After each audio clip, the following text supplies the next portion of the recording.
Biji besi merupakan salah satu sumber daya alam penting yang digunakan sebagai bahan utama dalam industri baja. Proses penambangannya diawali dengan eksplorasi geologi untuk menentukan lokasi dan cadangan biji yang ekonomis untuk ditambang. Setelah lokasi ditemukan, dilakukan pembukaan lahan dan penggalian menggunakan alat berat seperti ekskavator dan dump truck.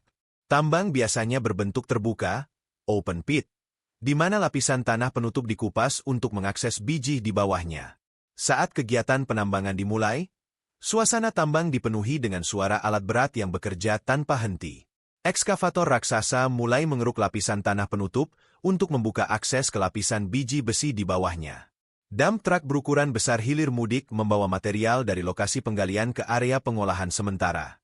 Semua proses dilakukan dengan perhitungan yang cermat, mengutamakan keselamatan kerja dan efisiensi produksi. Biji besi adalah batuan atau mineral yang mengandung unsur besi dalam kadar yang cukup tinggi untuk diekstraksi secara ekonomis. Saat ditambang, biji besi biasanya masih tercampur dengan material lain seperti tanah, pasir, dan batuan pengotor. Oleh karena itu, biji yang baru saja diambil dari dalam tanah disebut sebagai biji mentah atau run-off mine, ROM. Warnanya bervariasi, mulai dari merah kecoklatan, abu-abu, hingga kehitaman, tergantung pada jenis mineralnya. Biji besi hadir dalam berbagai bentuk mineral yang tersebar di berbagai jenis batuan, baik batuan beku, sedimen, maupun metamorf. Setiap bentuk mineral memiliki komposisi kimia, sifat fisik, dan kadar kandungan besi yang berbeda-beda, yang menentukan tingkat kemurnian serta nilai ekonomisnya. Namun, dari sekian banyak jenis yang ditemukan di alam, terdapat dua jenis biji besi yang paling umum, paling banyak ditambang, dan memiliki nilai jual tinggi di pasar global, yaitu hematit, Fe, dan magnetit, Fe. Kedua jenis ini dianggap sebagai biji besi utama karena memiliki kandungan logam besi, Fe, yang tinggi, sehingga sangat efisien untuk dijadikan bahan baku industri baja. Hematit, khususnya, menjadi salah satu mineral yang paling banyak dimanfaatkan karena penyebarannya yang luas dan kandungan besinya yang mencapai sekitar 70%. Kehadirannya seringkali menjadi indikator penting dalam eksplorasi tambang besi. Adapun dari hematite yang memiliki kandungan 65 hingga 70% biji besi hematit, adalah salah satu jenis biji besi yang paling penting dan banyak digunakan sebagai sumber utama besi di dunia. Hematit memiliki kandungan oksida besi, Fe, yang tinggi, sehingga warnanya biasanya merah tua hingga abu-abu kehitaman. Biji ini biasanya ditemukan dalam bentuk batuan padat yang ditambang dari dalam tanah dan kemudian diolah untuk mengekstraksi besi. Karena kandungan besinya yang tinggi, hematit sangat efisien sebagai bahan baku dalam industri logam, khususnya dalam pembuatan besi dan baja. Setelah ditambang, biji besi hematit akan diproses melalui peleburan di tanur tinggi atau blast furnace, di mana biji ini dilebur menjadi besi cair. Besi cair tersebut kemudian dapat diolah lebih lanjut menjadi berbagai produk besi dan baja yang digunakan dalam berbagai sektor kehidupan, seperti konstruksi bangunan, pembuatan kendaraan, dan alat-alat rumah tangga.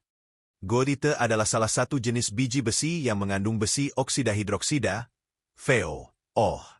Mineral ini umumnya terbentuk melalui proses pelapukan dan oksidasi dari mineral besi lainnya, seperti magnetit dan hematit. Warna goethite bervariasi dari coklat kekuningan hingga coklat gelap, dan sering ditemukan di lingkungan tropis atau subtropis yang memiliki curah hujan tinggi.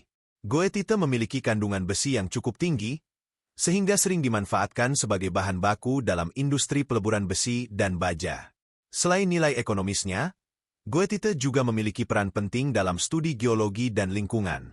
Kehadiran goethite di dalam tanah atau batuan bisa menjadi indikator penting dari kondisi oksidasi dan kelembapan masa lalu.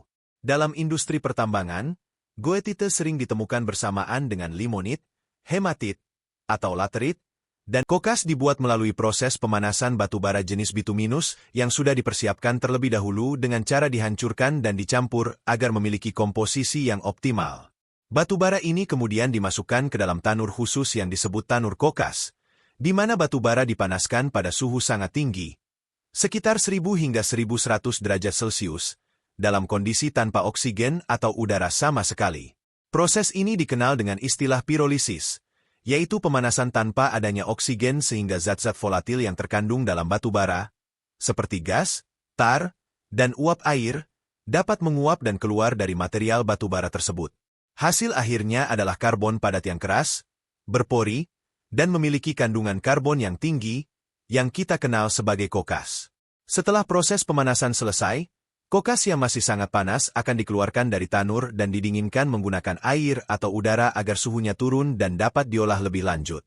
Kokas yang sudah dingin kemudian dipecah atau disaring sesuai dengan ukuran yang dibutuhkan untuk berbagai keperluan industri, terutama sebagai bahan bakar dan reduktor dalam proses peleburan logam seperti di tanur tinggi, blast furnace, untuk produksi besi dan baja. Selain kokas, proses ini juga menghasilkan gas dan produk samping lainnya seperti tar dan amonia yang dapat dimanfaatkan dalam industri kimia atau sebagai bahan bakar alternatif.